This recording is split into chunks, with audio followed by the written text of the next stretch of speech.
E só corrigindo, agora teremos a fala do nosso segundo facilitador, o professor Messi, Jorge Klinger. Boa noite, pessoal. Vocês me ouvem bem? Sim, estamos ouvindo. Boa noite, Ana. Boa noite, professor. Boa noite. Espero que estejam todos bem. Bom, primeiramente queria agradecer o convite de todos da Motos Empresa Júnior, em especial do Lucas, que foi quem me trouxe esse convite, para falar um pouco aqui sobre empreendedorismo no esporte, na macrovisão da perspectiva empreendedora no esporte. E eu tenho 20 minutos, não é isso, Ana, para falar sobre a minha trajetória empreendedora à frente do Futebol Interativo, que é uma escola de formação de profissionais para o futebol. Então, eu vou compartilhar, pessoal, brevemente aqui uma apresentação que eu trouxe para vocês, onde eu vou contar essa história do futebol interativo e, no final, vou fazer um grande resumo aqui da ópera para vocês, tá? Vou começar, então, falando um pouco da minha carreira, né, pessoal? Eu sou psicólogo de formação, como já mencionado aí, me formei na Universidade Federal do Rio Grande do Norte, na cidade de Natal, de onde eu sou natural, e durante a minha trajetória eu sempre tive uma relação muito forte com o futebol, né? Fui atleta de futebol, acompanhava bastante futebol como torcedor, e lá na metade da graduação eu descobri a possibilidade de trabalhar unindo a psicologia, que era a minha área de formação naquele momento, com o futebol, né? Ainda na graduação. Então eu comecei a realizar experiência prática, comecei a participar de um projeto de extensão universitária dentro da seleção universitária de futebol da minha universidade, da Universidade Federal do Rio Grande do Norte. E ali foi a minha escola, né? Ali eu conheci o universo do futebol do ponto de vista profissional, até então eu tinha só aquela visão do futebol como um jogo, né? De quem jogava futebol e de quem assistia futebol como torcedor.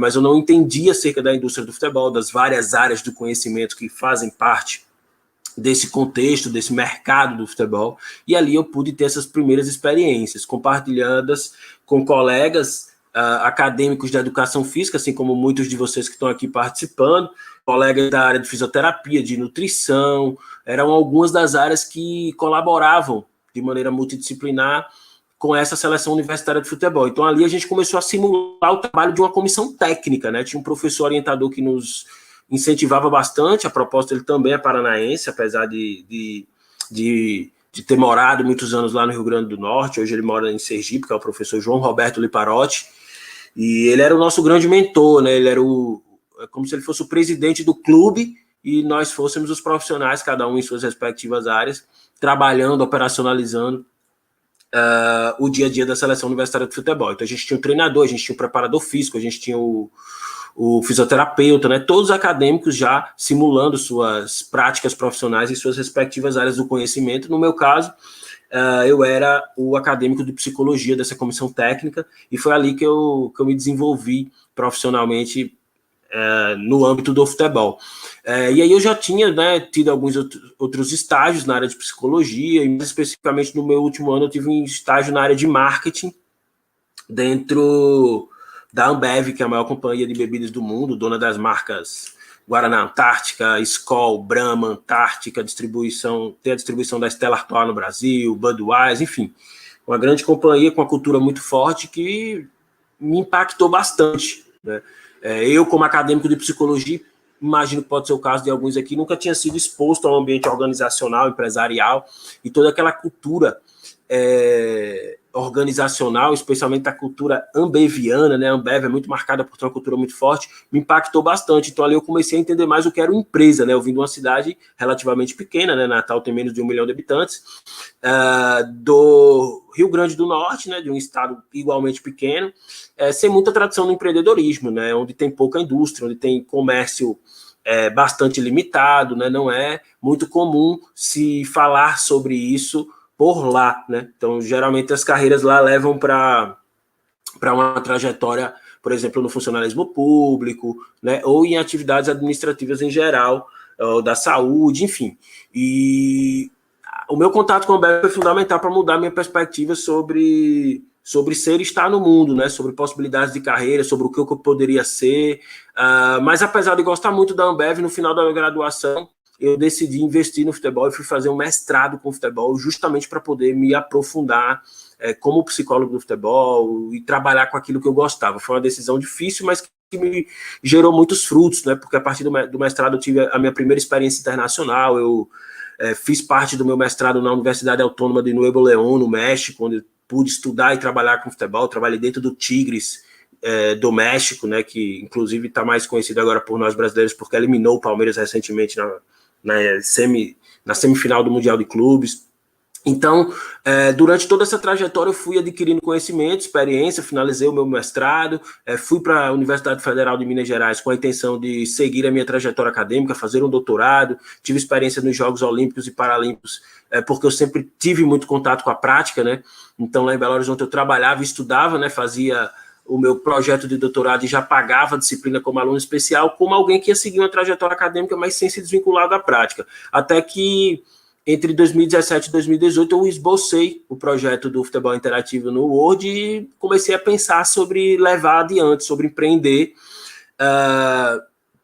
porque eu tinha visto em todos os lugares onde eu trabalhei com futebol um padrão, né? Eu comecei a observar um padrão. Em todos esses contextos, eu tinha poucas oportunidades de formação com esse viés específico do futebol. Então, assim, eu como psicólogo do futebol tinha muita dificuldade de encontrar conteúdo com essa especificidade, né? Psicologia do futebol, aplicada ao futebol, tinha dificuldade de conhecer profissionais que trabalhassem nessa área, tinha dificuldades de se inserir nesse contexto do futebol, via que era muito difícil, é um contexto muito político, muito fechado, e tudo isso me gerou algumas ideias, né? Como eu já era muito entusiasta da educação, estava seguindo a carreira acadêmica, eu imaginei que a gente poderia criar uma escola de formação de profissionais para o futebol, com essa especificidade, para atender as necessidades de pessoas que, assim como eu, se identificavam muito com o futebol, gostariam de trabalhar com o futebol, mas não sabiam direito como fazer isso, né? Ou poderiam fazer muito melhor se existisse uma escola com essa especificidade que atendesse a essas necessidades e, por consequência, o contexto, a indústria do futebol seria beneficiada por ter profissionais cada vez mais preparados, né? Cada vez melhores, com maior potencial de transformação. Então, foi assim que o futebol interativo foi idealizado. Isso me fez abrir mão do doutorado, desistir da minha carreira acadêmica, né? Entrei de cabeça no empreendedorismo e em maio de 2018 nós estávamos começando a nossa primeira turma do nosso curso básico de análise de desempenho, né? Vai fazer 3 anos na sexta-feira da semana que vem, dia 7 de maio, daqui a 8 dias, daqui a 9 dias, e assim a gente começou a história do futebol interativo, né? Eu comecei, né? No início eu tinha um sócio comigo, ele não ficou muito tempo, depois chegou o meu sócio atual, que é o Ayrton, né? Nosso diretor de tecnologia, e assim a gente começou a construir isso que a gente chama de futebol interativo, que surgiu justamente desse problema que eu falei aqui para vocês, pessoal. Então, esse é o primeiro ponto de quando a gente fala de empreendedorismo. Qual o problema que eu vou resolver, né? Qual é a dor que eu vou solucionar? O empreendedorismo, de maneira geral, ele se resume a você vender uma solução e gerenciar pessoas. É assim que eu vejo o empreendedorismo de maneira clara, muito resumida, mas ele se resume a você vender uma solução para alguém, né? Você ter clientes, e você ter pessoas, né? Mobilizadas em torno de um objetivo, assim como uma equipe de futebol, assim como qualquer equipe de alto desempenho. Então, as duas grandes habilidades do empreendedor, de maneira bem resumida, dizem respeito a essa capacidade de vendas, né, sua capacidade comercial de vender, né? Você começa vendendo a ideia para um sócio, para o primeiro cliente, para os primeiros colaboradores e vai vender a vida toda. E o segundo desafio do empreendedor é gerenciar pessoas, né? Fazer essa gestão, é manter as pessoas alinhadas de acordo com aquilo que foi estabelecido, com os objetivos que foram traçados, envolver, engajar essas pessoas, inspirá-las, né? Isso aí no nível máximo de engajamento.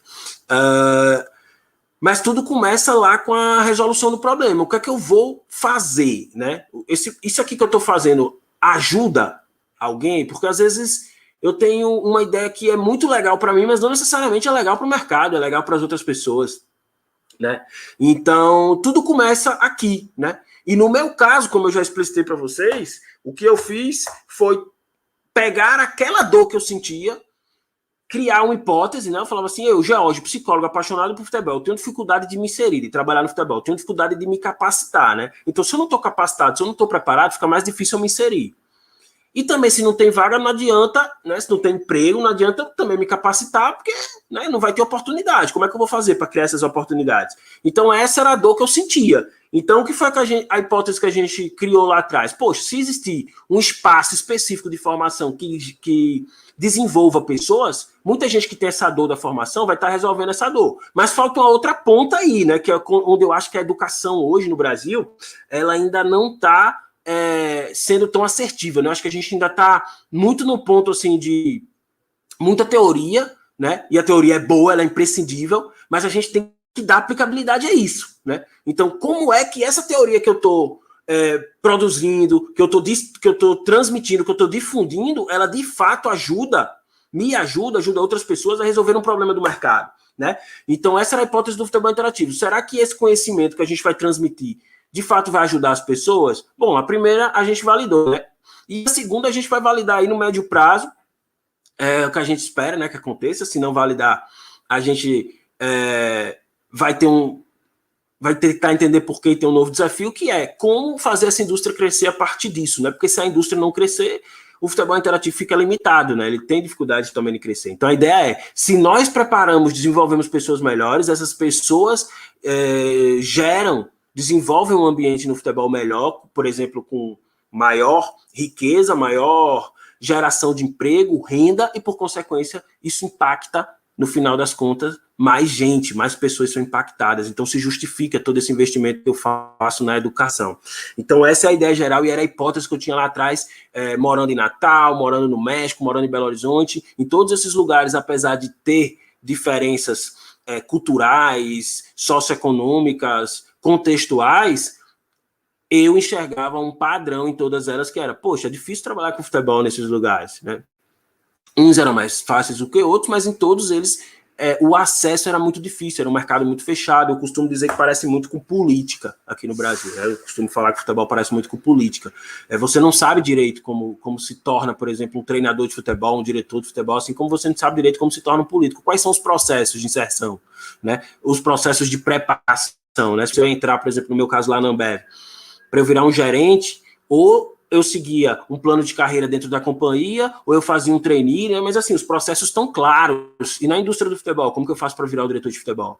Né? Isso não fica tão claro, assim, como ascender, como crescer, nem mesmo se inserir, né? Então a gente imagina que essa indústria precisa ser profissionalizada, assim como outros setores da economia foram, o futebol precisa beber dessa fonte, né? Ele precisa de profissionalismo, ele precisa de gestão profissional, gestão orientada a resultado, e por isso a gente tenta trazer um pouco desses aprendizados, não só da iniciativa privada, mas das áreas técnicas também, para que a gente tenha profissionais cada vez melhores, e esses profissionais melhores vão tornar essa indústria do futebol um lugar melhor, como eu falei, com mais geração de riqueza, emprego, renda, é o que a gente espera. E aí, pessoal, beleza, eu criei lá as hipóteses, né, como que a gente vai resolver esse problema. Aí eu preciso entender, mas esse mercado ele é suficientemente grande? Porque se ele é um mercado muito pequeno, às vezes eu vou até resolver a dor, mas ela é uma dor muito pequena, sabe? Então, assim, ao invés de eu estar, por exemplo, dedicando a minha energia a resolver o problema de alguém que tem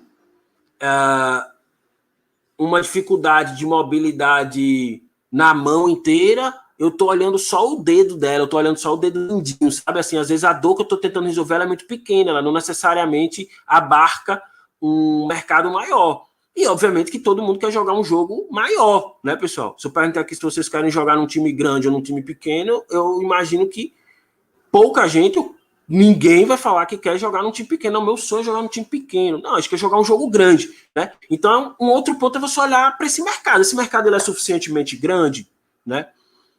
Ou é um mercado que, sei lá, eu vou trabalhar por um ano e ele vai ficar saturado. Eu não consigo mais. Eu tenho barreiras, ou eu tenho limitações quantitativas, por exemplo, o número de pessoas que poderiam consumir, né?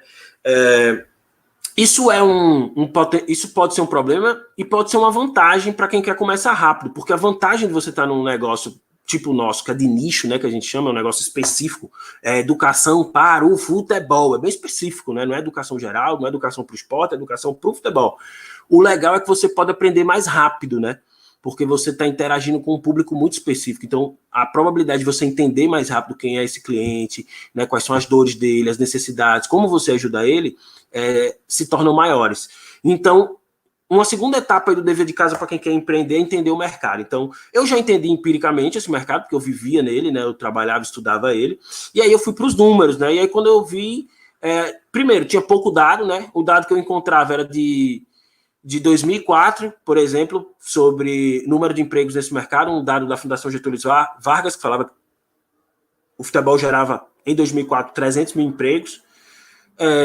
Bom, não é a maior indústria do mundo, mas também não é uma indústria insignificante. Hoje está gerando um pouco mais que isso e com potencial de gerar muito mais, de acordo com os relatórios da Ernst Young, né? Quem quiser pode procurar aí os últimos relatórios de 2018, 2019 da consultoria Ernst Young, que já traz dados mais atualizados dessa indústria do futebol e que movimenta aproximadamente 5 bilhões por ano no Brasil, né? Isso se tratando dos clubes, né? Quando a gente olha o mercado como um todo, são mais de 50 bilhões gerados, pessoal, pela indústria do futebol, ou seja, é uma indústria rica, né? Por que não gera mais emprego? Por que não gera mais renda? Por que os clubes não empregam mais pessoas, né? Eram essas as perguntas que eu fazia, né? E lá atrás, né, quando eu estava começando ali idealizando em 2017, a gente encontrou um dado de que o EAD representaria, isso era uma estimativa, né? Ele representaria até 2023, 50% da educação superior do Brasil. Claro, né, o Instituto Saga, né, que fez essa pesquisa, ele não contava com a pandemia do coronavírus, que obviamente acelerou, como a gente já sabe, toda essa transformação digital, e hoje toda a educação superior no Brasil, eu acho que eu posso falar isso, toda a educação superior nesse momento, ela está sendo online, né, ela está sendo através do que a gente chama de ensino à distância. E aí, esse é o dever de casa, pessoal. Vocês aprenderem aqui o que é o TAM, o SAM e o SOM, né? O TAM é o tamanho total desse mercado, o SAM, o endereçável,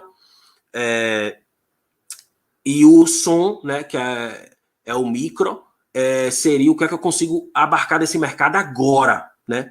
Então, são conceitos aí para quem está querendo empreender e entender mais do mercado. Então, numa conta rápida que a gente fazia lá atrás, considerando só o público da educação física, a gente entendia que esse era um mercado de 62 milhões de reais. Por exemplo, se as pessoas investissem em torno de R$800 por ano em capacitação, né, considerando os profissionais da educação física que teriam interesse em futebol. Quando a gente inclui, quando a gente traz outras áreas do conhecimento, né, como vocês vão ver que a gente trabalha também com outras áreas, aí esse mercado ele fica maior. Mas o fato é um mercado, pessoal, que ainda está se desenvolvendo, a demanda ainda está sendo criada, o público está sendo educado para consumir, né? Ele não é um mercado acostumado a consumir educação, né? Até 5 anos atrás era comum um profissional do futebol de Série A do Campeonato Brasileiro, de Série B, ele não estudar, né? Essa realidade tem mudado drasticamente, que bom, e nós do Futebol Interativo queremos fazer parte desse processo de transformação. Então, o nosso modelo de negócio ele funciona de modo que a gente trabalha com oferta de cursos online, né? Não é um modelo, por exemplo, de assinatura, como tem sido bem comum, né? Pelo menos não ainda. A gente oferta cursos em diferentes áreas de conhecimento. Aqui algumas delas explicitadas para vocês, né? Desde áreas mais tradicionais como tática para treinadores, preparação física, modelo de jogo, né, que tem a ver com tática, até áreas que só mais recentemente têm ganhado espaço no futebol, como é o caso da psicologia, do marketing, próprio futebol feminino, né, que tem crescido bastante nos últimos anos, além de várias outras temáticas que a gente trabalha, pessoal, treinador de goleiro, gestão, fisioterapia, nutrição, medicina, odontologia, nossa, trabalhamos com mais de 20 áreas, né, comunicação, análise de mercado, enfim, né? Depois eu vou deixar aqui o nosso endereço para vocês poderem conhecer mais sobre futebol interativo. E aqui, pessoal, novamente, né, o que a gente acredita, o conhecimento ele tem que ser aplicado. A gente tem uma metodologia que se chama conhecimento pela prática, onde os alunos colocam em prática dentro dos clubes de futebol a teoria construída, desenvolvida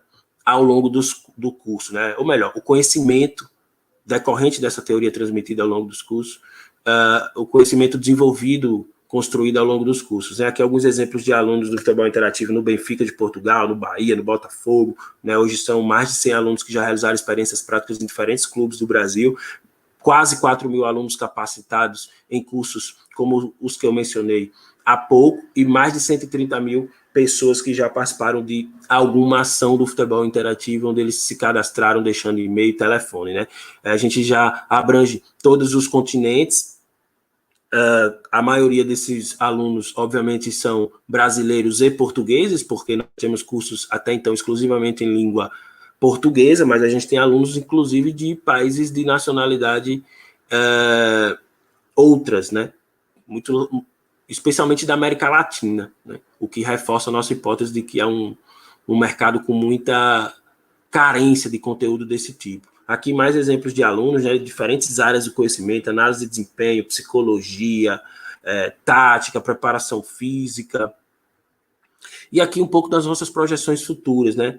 No primeiro trimestre desse ano, a gente começou com o modelo de imersões presenciais, né, que foi interrompido, inclusive, em função do agravamento da pandemia. A gente vai retornar a isso em breve.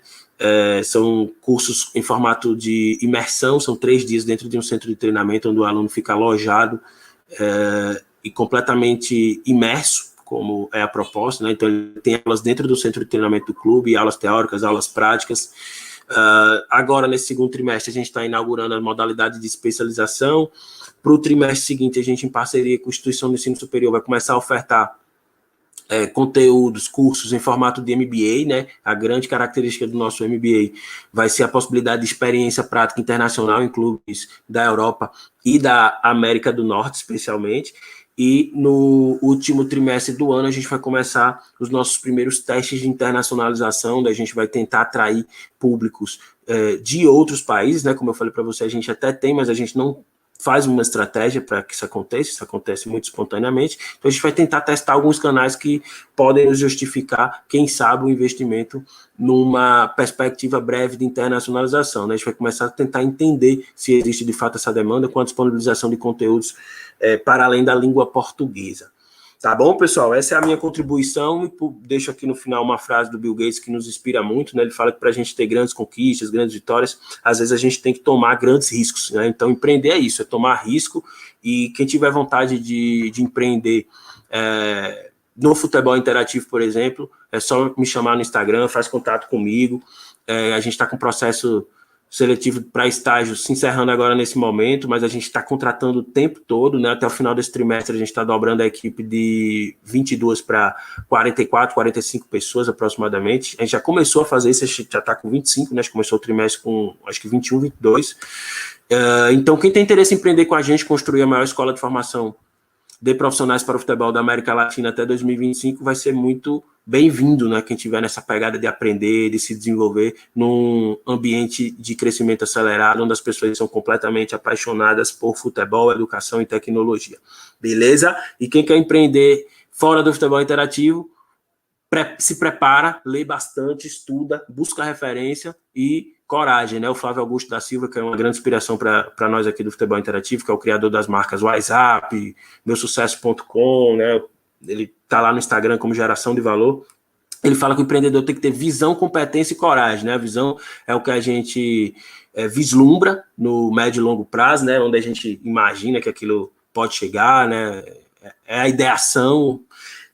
A competência é a nossa capacidade de execução, né? A gente fazer acontecer, e a coragem é aquilo que nos faz avançar quando a gente não tem garantias. Então, é o que eu desejo para vocês: visão, competência e coragem para empreender, seja dentro de um CNPJ alheio, né, de outra pessoa, seja no seu próprio CNPJ, né? O empreendedor é quem faz, é quem realiza, independente se ele é o dono da empresa no papel ou não, tá bom? Boa noite para vocês e vamos que vamos, fico à disposição.